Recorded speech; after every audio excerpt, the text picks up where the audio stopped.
Swadikap, good evening. Welcome to Thai PBS English News Service. I'm Supachang Klinswan. And while the government says that it is 100% ready to cope with the second round of the rice pledging scheme, Thai PBS found that some rice mills are not in fact ready for this second round of rice pledging, as there is still stockpile of rice from the last season. That and more with Kun Bundit Bundit in Economic Focus. Thank you, Kun Supachon. The government's rice pledging scheme is certainly the talk of the town. But before we address that topic, another hot issue at the moment is the ADB's forecast of the Thai economy. The Asian Development Bank, or ADB, released its latest economic forecast for Asia today, highlighting that the region's growth is slowing after years of rapid expansion.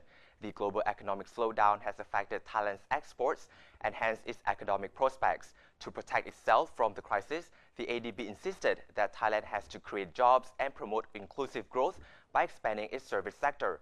While the country's debt-to-GDP ratio is not posing any threat at the moment, the government needs to spend its money wisely and aim to improve tax collection.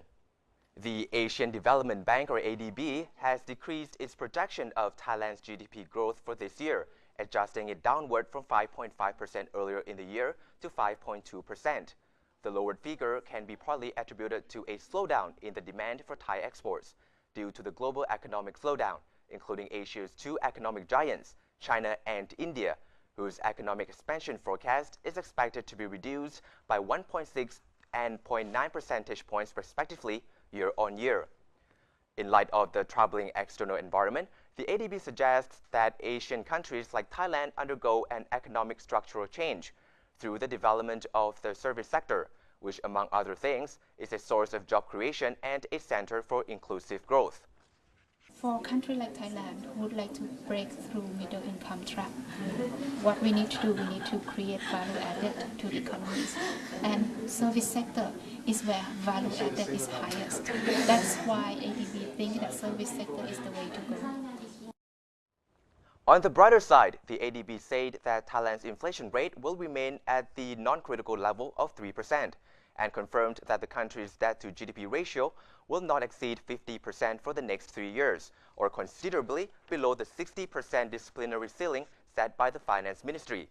The report also says that while incurring debt to support indispensable programs like the Water Management Initiative can be justified, other state policies such as the rice pledging scheme could be better managed so that taxpayers' money is being spent more efficiently. Two things that I would like to draw attention to public debt is that it's okay to create public debt if it's for investment in infrastructure, for example. And on the other hand, if the government would like to borrow, the government will have to make sure that revenue is coming in. So revenue management, revenue collection is something that they should pay attention to.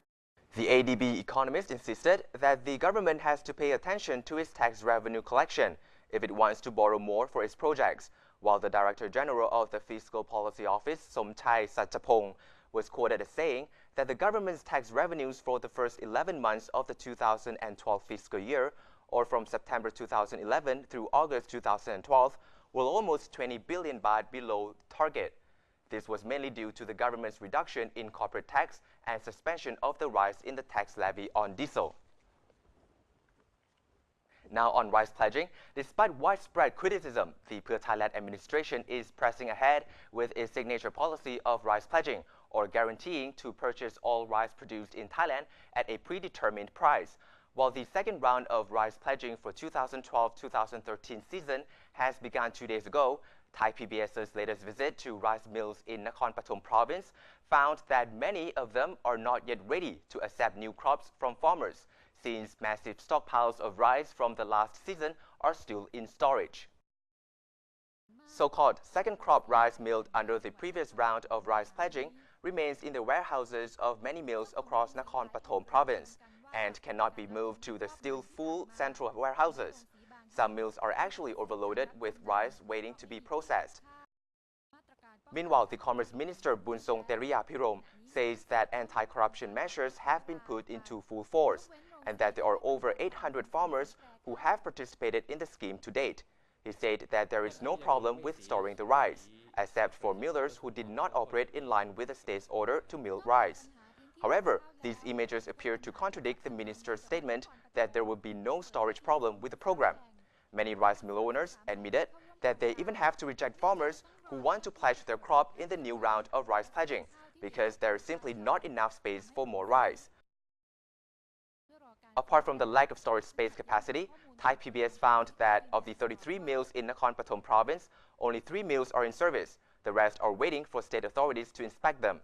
As a result, these millers are unable to issue Bai Pratuan certificates, which the farmers use to get cash for rice pledging from the Bank for Agriculture and agricultural cooperatives. And that wraps up tonight's economic focus. Now back to Kun Supachon for the rest of tonight's news.